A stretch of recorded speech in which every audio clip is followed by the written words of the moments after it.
My son sat me at the far corner of his own dinner table and placed a cold, forgotten plate in front of me, like I didn't matter at all. He didn't realize that every warm meal in that house, every bill paid on time, every comfort he lived in, traced back to me. That night, as I drove home in silence, something inside me shifted, because I had already begun planning the moment I would take back every dollar he had built his life on. Before I go any further, I just want to thank you for being here. These stories aren't always easy for an old man to share, but each one carries a small piece of the life I've lived quietly behind closed doors. If you'd like to hear more, I'd be grateful if you'd subscribe, and maybe tell me where you're listening from. Your support means more than you could ever know. Most mornings start slow for me now, slower than they used to. The kettle warms at its own pace, my knees follow suit, and I don't rush either of them. At 73, you learn that simple rituals hold you steady. They give the day a shape, a softness, something to lean on when life grows a little quiet. My name is Robert Hayes, widower, father of 2, grandfather of 1 boy who still looks at me the way his father once did, before ambition and convenience crowded out tenderness. Every morning, sunlight slips across my dining table in a thin ribbon of gold. This house, my house, has carried nearly 40 years of my life. Margaret and I bought it when Mark was still small enough to fall asleep on my chest without asking permission. Back then, money was tight, but hope was plentiful. We worked long hours, gave up vacations, patched old clothes, and made every corner of this place feel like home. I still see Margaret everywhere. In the way the curtains fall just so. In the row of plates she arranged by color. In the soft dent on her favorite armchair. There's a comfort in memories that don't demand anything from you. At least, that's how it felt before things changed. Back then, my days were simple. A walk around the block, a short chat with the mailman, checking the shed as if I might build something again one day. And on Sundays, I visited Mark and his family for dinner.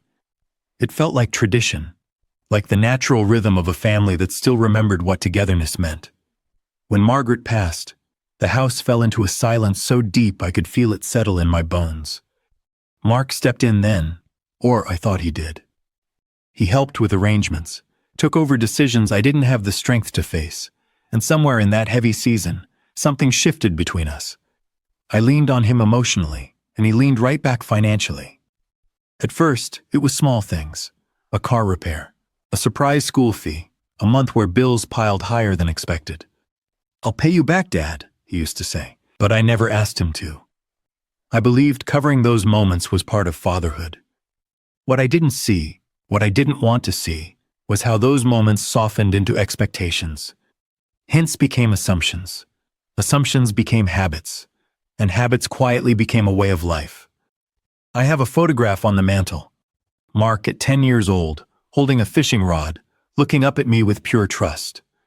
I taught him patience on that riverbank, how to wait for the line to tighten without yanking, how to breathe deeply when the world felt still. Sometimes I touch that frame when the house feels too quiet. I miss the boy he was. The man he became feels like someone I watched from across a long hallway, familiar but distant. But before I get ahead of myself, back then, there was still love. Imperfect, uneven, but love. My grandson Ethan was the bright thread that pulled me through the week. He'd run down the driveway when I arrived on Sundays, cheeks flushed, voice excited. He liked sitting beside me at dinner, asking about my old workshop, the things I fixed, the trouble Mark got into at his age. Kids see people. Adults sometimes forget to look. Mark and Jenna talked about renovations, vacations, tutors, upgrades, things I recognized from the quiet withdrawals I never questioned. But I told myself it didn't matter. Family doesn't keep score, I used to think. Looking back now, I realize it's not about scoring. It's about balance. And somewhere along the way, ours silently tipped. Still, those were peaceful days. My garden kept me busy, even if the tomatoes always grew crooked. Neighbors waved. My doctor warned me about my cholesterol. Life felt steady, predictable in a gentle way. And yet, life has a funny way of whispering warnings before the storm. A shift in tone, a gap in conversation, a small ache in the space where warmth used to live. I think I felt the shift long before I understood it. A subtle unease, a tightening in my chest on the drive to Mark's house. But I kept showing up because fathers don't stop loving. Not even when the love starts to feel lopsided. That Sunday, I brushed off my coat, straightened my old watch, and headed toward Mark's home the same way I always did.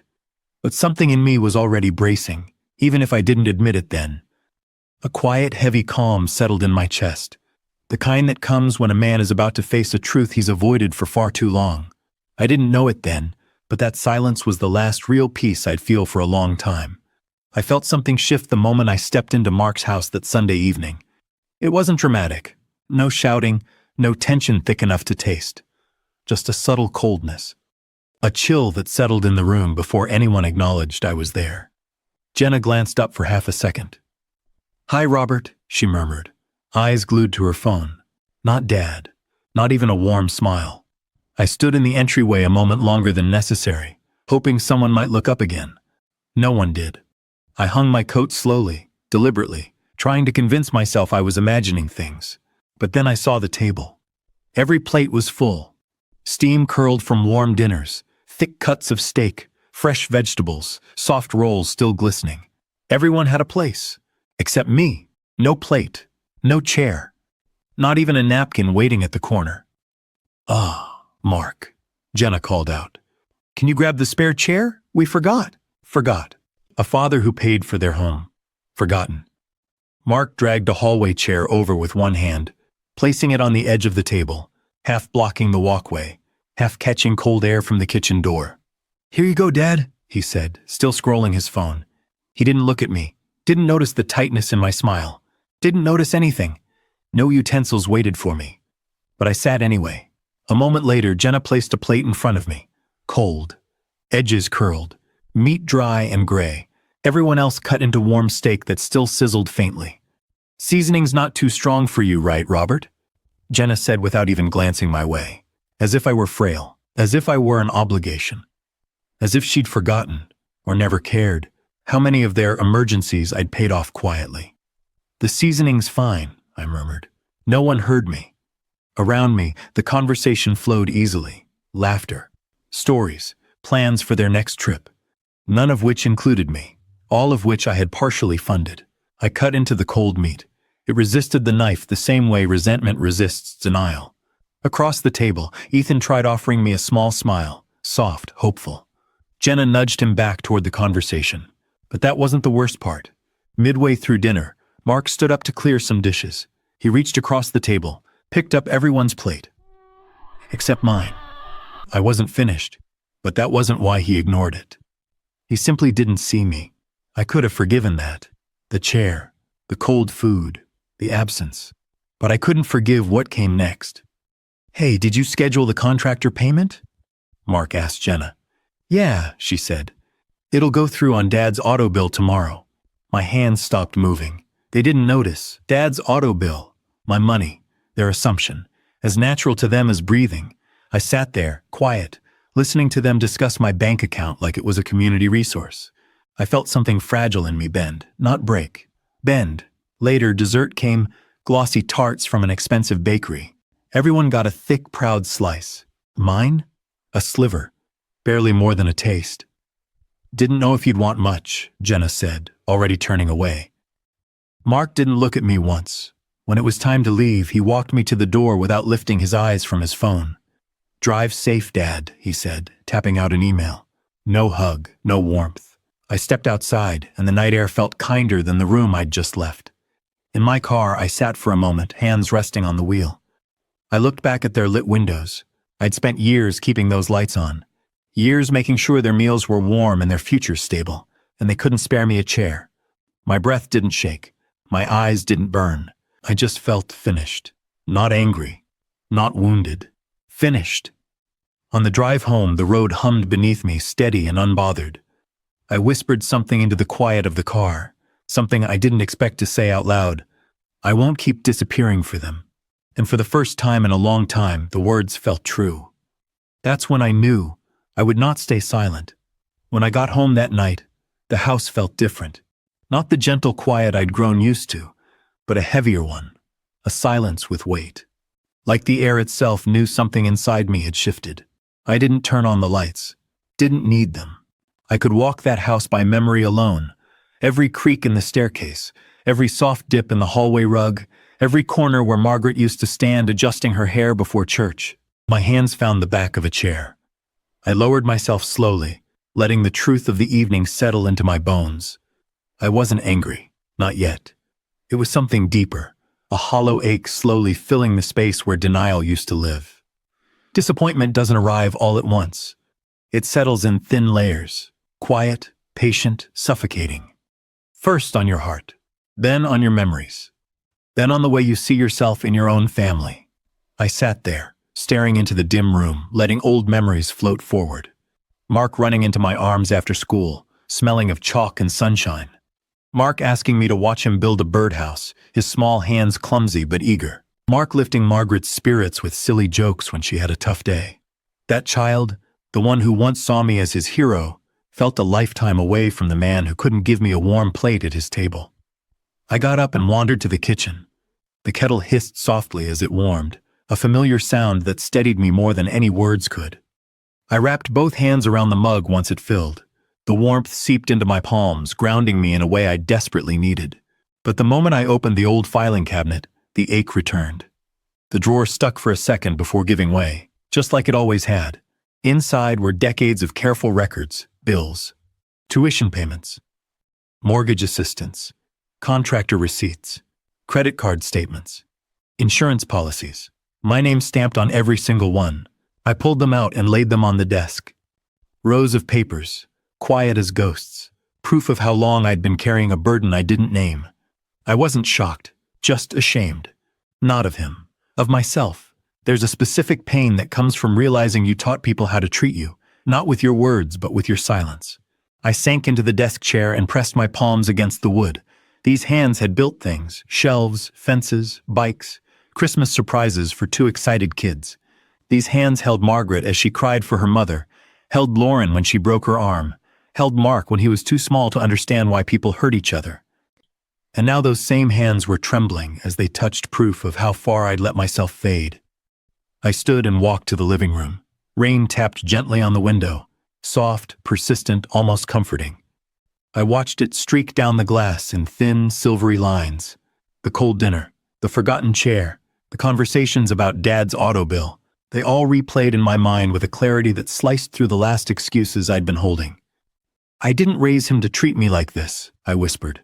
My voice sounded tired, older than I felt inside, but beneath the exhaustion, something else moved, something steadier. A quiet, growing resolve. It didn't shout, didn't push. It simply settled somewhere deep in my chest, firm, unshakable. I walked back to the desk and placed both hands flat against the scattered papers. "No more," I said softly, not out of anger, out of clarity. I wasn't losing my family. I had already lost pieces of myself to keep them comfortable. Now, at last, I felt the first fragile stirrings of reclaiming something I had forgotten I still owned, my dignity. I sat in the recliner, eyes half closed, letting the weight of that truth settle. The rain softened. The house exhaled with me. Somewhere between the quiet and the memories, I felt a shift, subtle but real. A thought taking shape. A plan forming in the calm after disappointment. A new beginning disguised as an ending. "I don't know what tomorrow will look like," I murmured into the dim room, "but it won't look like this." And for the first time in years, I believed myself. I began to think very carefully. The next morning, I woke before the sun. Not because of worry, but because something inside me finally felt steady. My mind wasn't racing. My hands weren't trembling. It felt like standing on the edge of a long road and realizing I still knew how to walk. I made coffee slowly, letting the aroma fill the quiet kitchen. The house felt warmer today, not because the temperature changed, but because I had. A strange calm had settled over me, the kind that comes when a man stops lying to himself. I leaned against the counter, sipping from my old ceramic mug, the one Lauren painted for me when she was 7. The bright colors were faded now, but the memory wasn't. Back then, giving felt simple, pure, joyful. Now it felt like a leash. I took a long breath and pulled the folder of documents from the desk, the same folder that broke something open the night before. Today, it would help me build something stronger. One page after another, I reviewed the automatic payments, the joint authorizations, the open credit lines. each one a quiet door I'd left open, never asking who kept walking through. And this was the moment I realized. If a man doesn't close his own doors, someone else will eventually walk in and claim the whole house. I dressed neatly, a clean shirt, a wool jacket Margaret bought me years ago, and drove to the bank. A soft drizzle blurred the windshield, but my focus never wavered. Every mile felt like a step back toward myself. Inside the bank, the air smelled of paper and calm. I asked to see the financial manager, the same woman who'd helped Margaret and me open our first retirement account. Her eyes softened when she saw me. "Mr. Hale," she said, offering her hand. "What brings you in this morning?" I placed the folder on her desk. "I need to make some changes," I said quietly. "A few long overdue ones." She opened the folder and scanned the contents. After a moment, she looked up, her expression turning serious. "All of these outgoing payments, they're tied to your son's household." "Yes," I said. "And you'd like to?" "Stop them. All of them, effective immediately."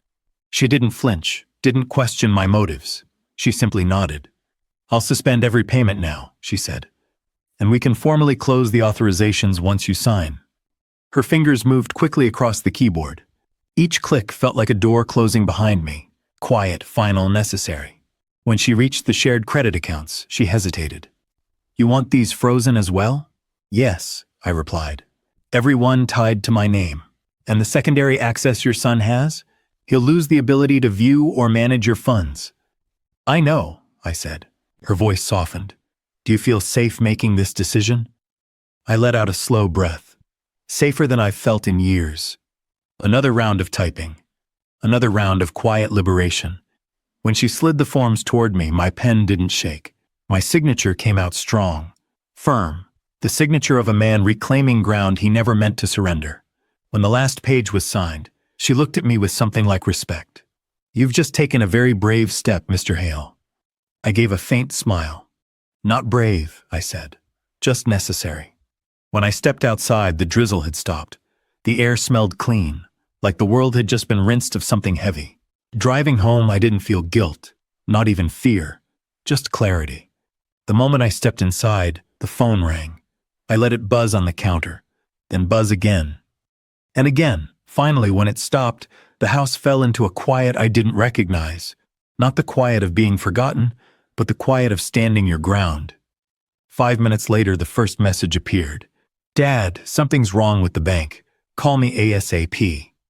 Then another. "My card just got declined at the gas station. What's going on?" Then another. "Mortgage bounced. They're saying the primary account holder made changes." "Did you?" I poured myself a glass of water, took a sip, set it down gently. For years, panic in my son's voice would have sent me rushing to fix whatever broke. But today I let the silence answer for me. The messages kept coming. Confusion first, then frustration, then fear. A part of me felt the faint stir of old fatherly instinct, the kind that wants to smooth every rough edge for your child. But the larger part, the wiser part, knew this had been coming for a long time. People don't learn balance while someone else is holding the rope. I walked to the window and looked out at the gray sky, hands resting lightly on the sill. For years, I'd been afraid that pulling away would collapse everything. But now I saw the truth. They hadn't built anything on their own. And men who don't build, don't grow. I turned away from the window, feeling something I hadn't felt in decades. A quiet power settling into place. The foundation of a new life forming under my feet. And as I walked to the kitchen to make myself a sandwich, I whispered to no one at all. The stage is set. All I have to do is wait. The calls kept coming for 2 days straight, some sharp, some frantic. Some, like the ones from Claire, practically trembling with outrage. But on the third afternoon, everything changed.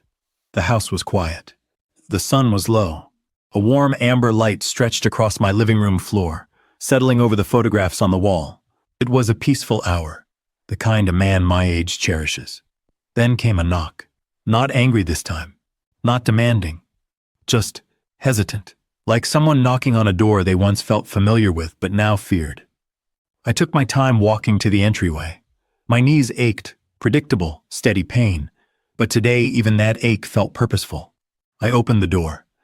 There stood my son, Daniel. Not the confident corporate man he liked to pretend to be. Not the polished husband who strutted into rooms expecting applause. He looked smaller, almost boyish. Eyes dim, shoulders dropped. Hands buried in his pockets like he was afraid they'd give away how shaken he really was. "Dad," he said quietly. "Can I come in?" I stepped aside without a word. He entered slowly, hesitating near the hallway, glancing at the pictures on the wall, pictures he'd walked past his entire life without ever really seeing. "You kept all these?" he murmured. "I did," I said. "They're my life." He swallowed gently, eyes lingering on an old photo of him fishing beside me, age 11, proud of a catch that was barely the size of his hand. For a moment, neither of us spoke. Silence filled the room, not bitter, just honest. Finally, he turned toward me. "I'm sorry," he said softly. The words were quiet, imperfect, but real, like a window opening after years of stale air. "I didn't understand how much we were leaning on you," he continued. "How much I was. I thought things just worked themselves out." I watched him carefully, the lines on his face, the exhaustion beneath his eyes. The confusion of a man discovering the ground beneath him wasn't as solid as he thought. "You didn't want to understand," I said gently. "There's a difference." His jaw tightened, not in anger, but in recognition. "You're right," he whispered. "I got used to things being easy, too easy. Every time something went wrong, I told myself I had it under control. But really—" He paused, voice cracking just a little.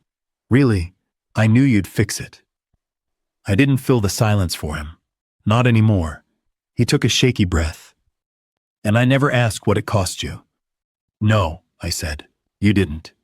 He sank onto the couch, elbows on his knees, hands clasped, like a man trying to hold himself together. "At first I was angry," he admitted. "When the mortgage bounced, when the credit cards froze, when the bank said they couldn't talk to me anymore. I felt betrayed." I nodded slowly.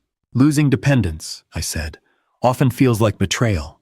His eyes lifted to mine, and for the first time in a decade, I saw not entitlement, but humility. He let out a long, tired sigh.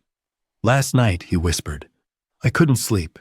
I kept thinking, what kind of son am I if my own father feels he has to pull away just to breathe?" I felt something shift inside me, not pity, not victory, just truth acknowledging truth. "I didn't pull away to punish you," I said. "I pulled away to save what little of myself I had left." He nodded slowly, absorbing it. "I don't expect you to fix everything," he said. "And I don't expect things to go back to how they were. He hesitated, voice soft. "I don't want to lose you." I sat down across from him, the room quiet except for the faint hum of the heater. "You won't lose me," I said. "But you will have to meet me differently than before." He blinked back the sting in his eyes, quick, embarrassed, but very human. "What can I do?" he whispered. The question hung in the air, simple, sincere, unfamiliar. "Start by seeing me," I said. "Not as a resource, not as an answer, just as your father. A man with limits, a man with dignity." Daniel nodded, breath uneven. "I can do that," he said. I didn't rush to reassure him. I didn't soften the moment. Growth needs room. Truth needs silence. We talked for a little while longer. Quiet, steady, honest talk. No demands. No expectations. Just two men finally meeting in the middle after walking past each other for years. When he stood to leave, he hesitated at the door. "Thank you for letting me come," he said softly. And I replied, "Thank you for coming as my son, not as someone asking for something." His shoulders eased, just a little. He walked down the steps slowly, not frantic, not angry, but thoughtful. When I closed the door, the house didn't feel empty. It felt balanced. And in that silence, I finally felt free. Dawn arrived quietly the next morning, the kind of soft, pale light that settles over a house like a blessing. I woke before the alarm, not from worry, but from a deep calm I hadn't felt in years. The kind of calm a man feels when he's finally standing on ground that belongs to him. I walked through the house slowly, touching the back of each chair as I passed, a small habit I picked up after Margaret died. The kettle hummed its familiar tune, and for once, the sound didn't echo in a lonely way. It just sounded peaceful. As I sipped my tea by the window, the yard shimmered with a thin layer of frost, turning everything silver and still. A small bird hopped along the fence, fussing with the seeds I'd scattered the day before. Simple things. Honest things. My phone sat silent on the kitchen table. No missed calls. No frantic explanations. No demands disguised as concern. Just quiet.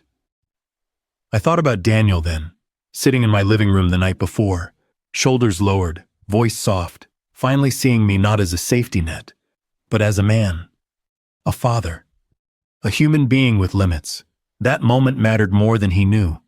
I thought about Lauren, her unexpected honesty, her gentle understanding from miles away.